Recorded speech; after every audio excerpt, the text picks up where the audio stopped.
Welcome to the special show of News Karnataka, Womenia, the Woman of Impact. Hi, this is Ananya Hegde. Today we have with us a business coach, Mrs.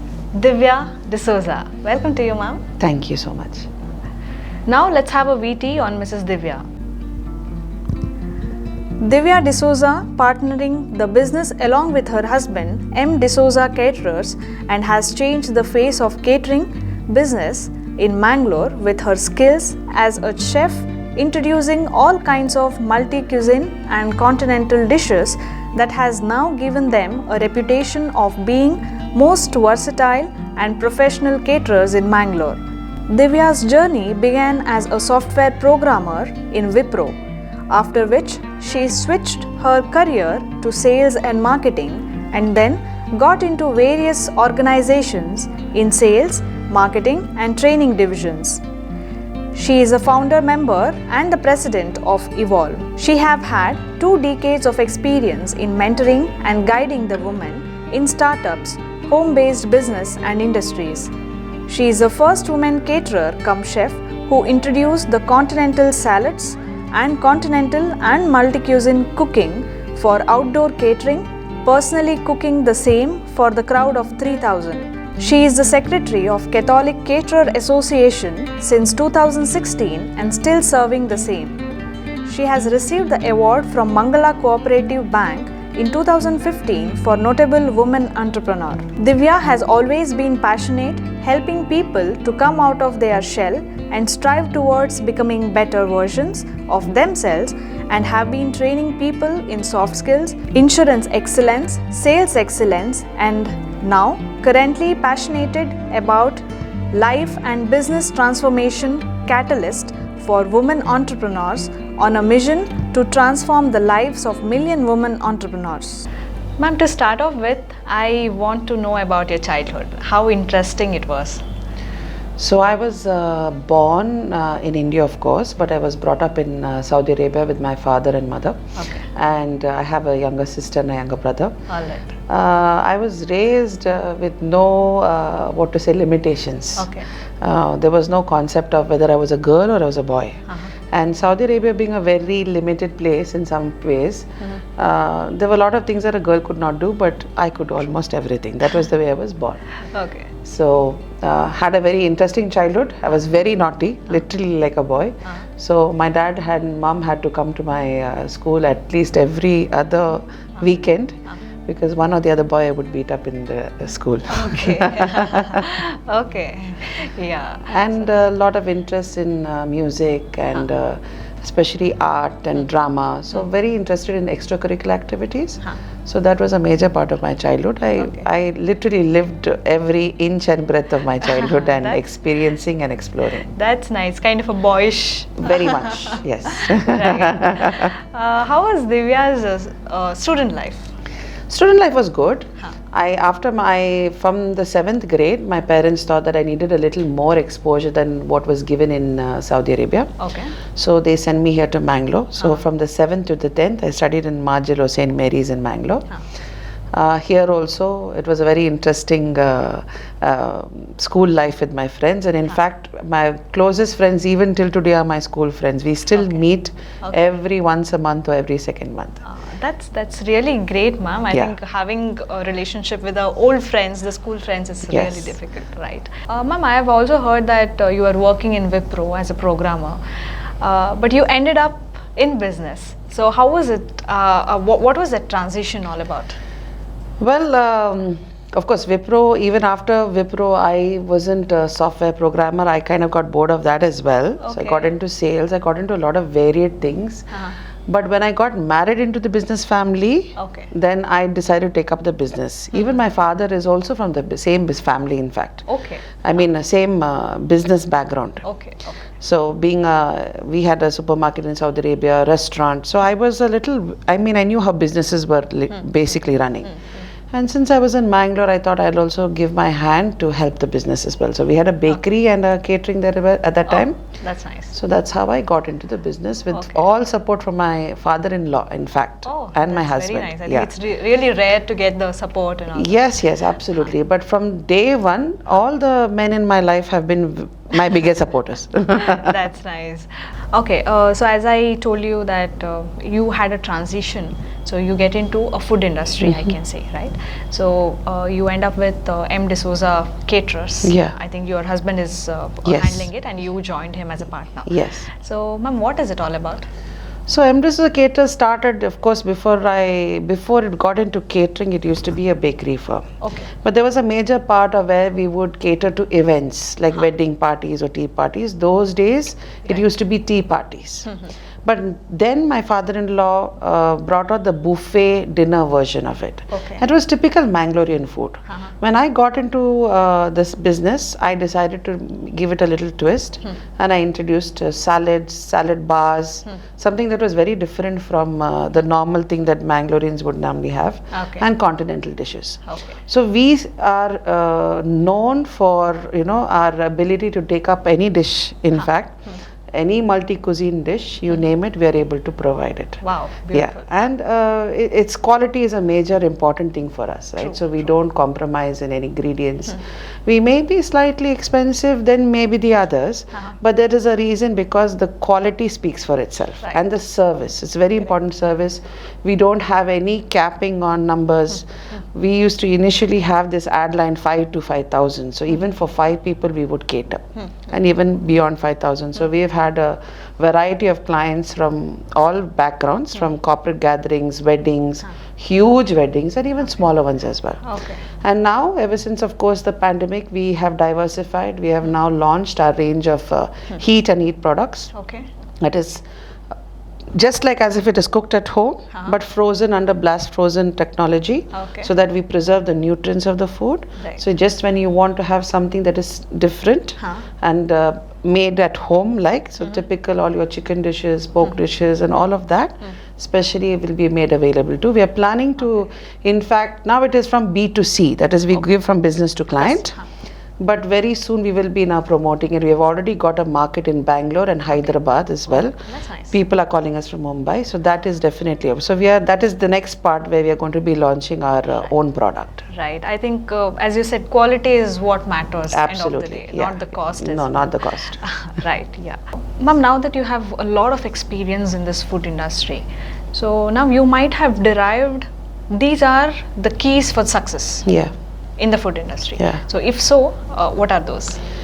I believe that quality is the number one thing. Quality comes with the level of expectation of hygiene. So the customer who is eating food should feel that they can have that same food even at home. A lot of people think twice by eating from outside. So hygiene and quality is the most important thing. And I believe service is what adds the main thing, because it's when people feel comfortable with you, then the product just speaks for itself. True. So, and understanding the customer's needs. See, we may have a lot of ideas, but at the end of the day, we have to cater to the customer's tastes and preferences. Right. And sometimes they need to be nudged in a different direction, but you should know how to do that in the right way. Correct. So that is what, and as far as catering food, the food business is concerned, it's a very competitive market. Correct. Right? Every individual has their own, Taste. tips and tricks and tastes, and everybody has got their unique USP. True. True. But I feel that, you see, I'm also the secretary of the catering organization in Mangalore as well. And one thing we have always specified, all the Mangalorean caterers, is we need to maintain that quality and service, because cost for whatever people are spending, they need to get the quality to match that. True. True. Definitely. I think service friendly. Yes. We can say. Yes, right? absolutely. So it is really Absolutely. required, and. And there's another thing, both me and my husband, we are not the kind of business owners that are there at the back of the scenes. We are there up and down on the ground, sometimes serving the customer, catering to them, sometimes serving them. And I believe that one-to-one service is what makes it different. You are the face of that particular Yes, business. yes, Very yes. nice. Yes, ma'am. Yeah. Ma'am, as it is generally said, food, even at home, we tend to tell it to our parents or mother, whoever cooks, the food is not good or the food is really yummy. So I think you also might have got a lot of critics, right? So how do you handle that, ma'am?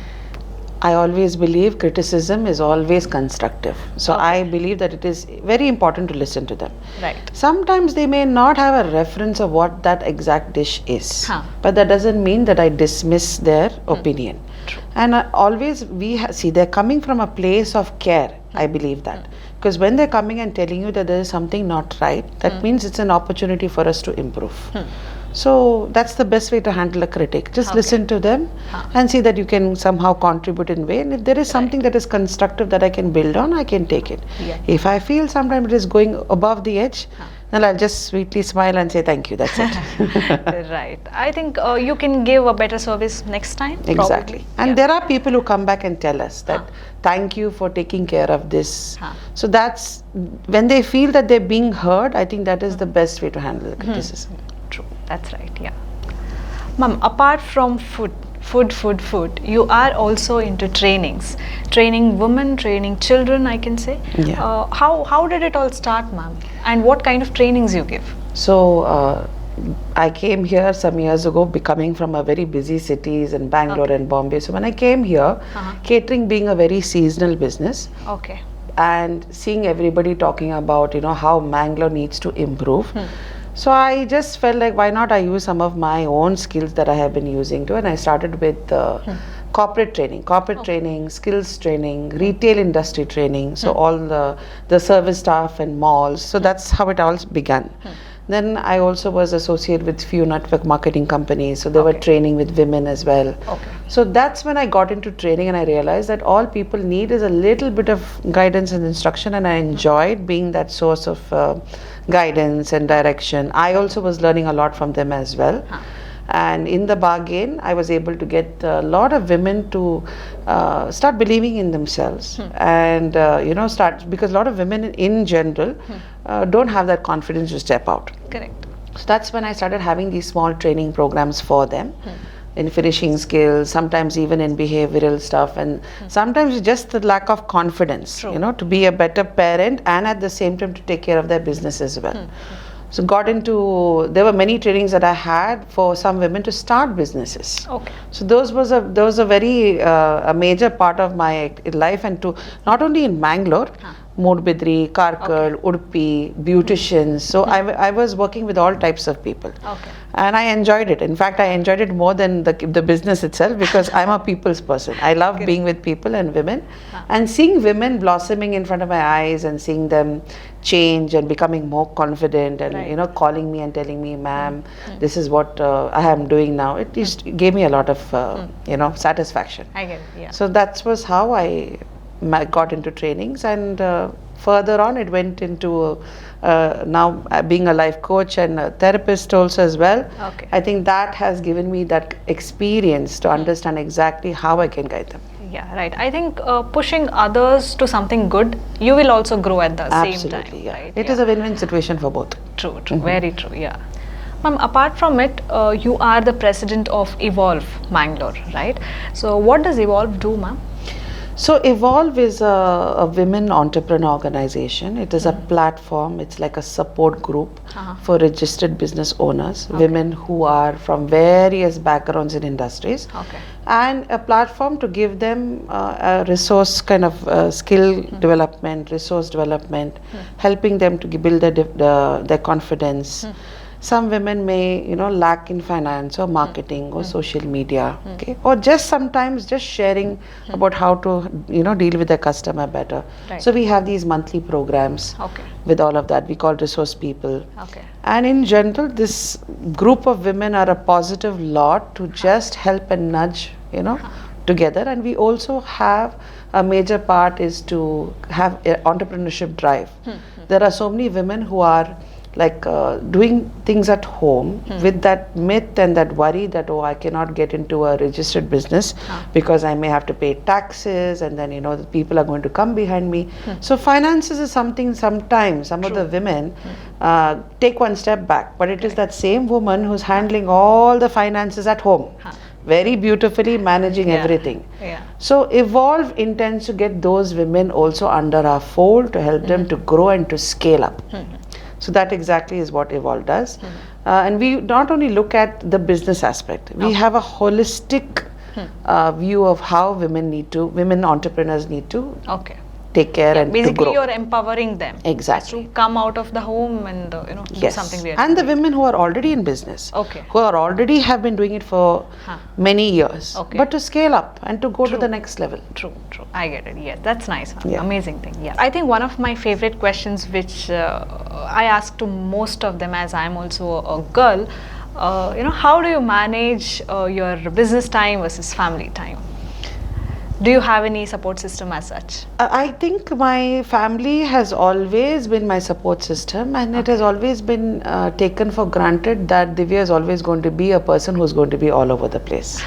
So that has been a very fluid thing. When my children were small, my mother-in-law, my mother, my aunt, they all helped out. Right. My husband, in fact, from the time my first one was 6 months, I left my child and went to Malaysia for a leadership seminar. Oh, okay. My husband gave me all the support. He said, there's nothing to worry. Right. So that was the kind of support I got. So for me, balancing has never been really a struggle. I've always thought that if you have to just prioritize. Correct. And there are days where I feel tired, I will just switch off and I will take rest. And I give equal importance to time for myself. Sometimes I enjoy a casual day in the parlor for a pedicure. Right. And there are days where I want to spend and do a little bit of reading. So it's just about a little bit of prioritizing your time. Yeah. And there are days where my family doesn't see me for 2-3 days. Okay. So that also happens, right? I'm working and being a life coach sometimes, and I have global clients. So sometimes even to the wee hours of the morning, I'm also in sessions now that there are online opportunities. Correct. But I don't see a major struggle as such. But as I said, women have those capabilities of multitasking. So I don't think we just need to leverage on them. That's all. That's all. Yeah, managing is not a difficult task at all. Yeah. Right. Ma'am, with this, I want to ask you one more question. How do you want to contribute to the society? I want to get as many women out of their limitations. For me, my mission is to get 100,000 women out of their limitations and doing what they are so naturally beautiful. That's my goal. And not only women, I have a soft corner for the youth as well. I've been working with youth for many years, with various colleges in Mangalore and outside Mangalore as well. And I see that today our youth are sometimes a little lost. They need that direction, out of track. They're looking for that direction. So two sects of society, I would say, not that I'm not looking to help anybody else, but my goals and my orientation is towards women and the youth. Right. So to get them to just deal with the limitations, and I don't see that anything can stop anybody. True. That's my true belief. True.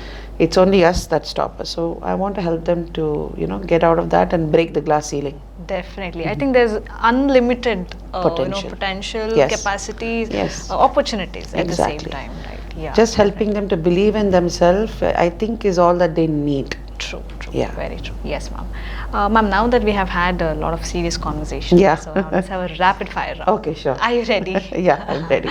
Okay, your first question is, which food that you cannot live without? Fruits. Fruits? Yeah, Okay. I survive on fruits. Okay, that's nice. Okay. Ma'am, if you could fly, where would you go first? The moon. Okay. As a child, I always wanted to fly to the moon. Okay, fine. Do you think that this world would be better without social media? No, I don't believe that. I don't believe that anything is good or bad for anything. Okay. Just how you use it, that's all. Okay, nice. If not India, where else? That's an interesting one. I mean,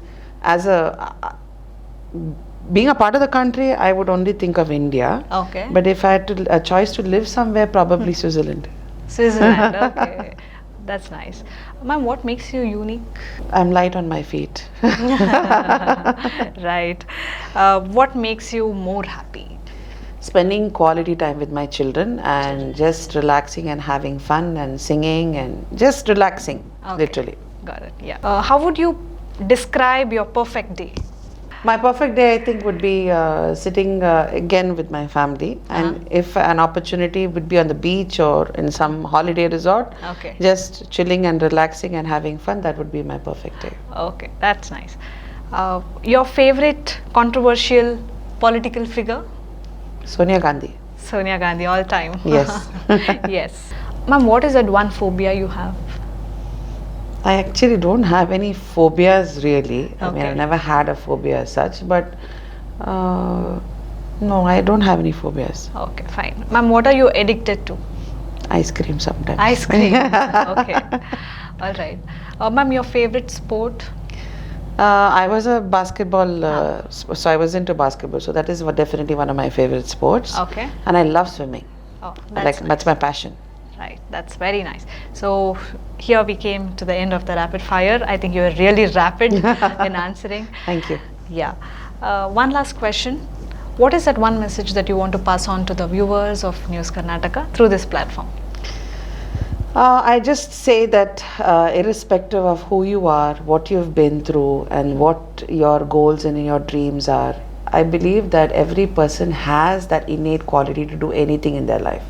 Just believe in yourself.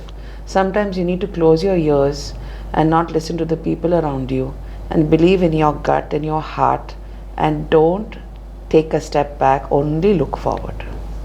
Thank you very much, ma'am. I think that's really very thoughtful, Yeah. I can say, because most of the times we think about others. Oh, what others will think about me, right? We try to make everyone happy. But Correct. at the same time, we cannot make everyone happy. Absolutely. That is So, truth. Yeah. I think believing in yourself is all that you need to do, and Yes. there's nothing you cannot do. Definitely. Yes, ma'am. Thank you so much for joining Thank in. you. Thank you so much. And, It was a it's pleasure for me as well. Pleasure too. I think it's lot of things to be learned from you, and Thank you. you are into multiple fields, I can say. Yes. Right. Yeah. Thank you, ma'am. Thank you. Thank you so much. Thank you so much for watching. Catch me in the next episode of Womenia, the Woman of Impact. Until then, bye-bye.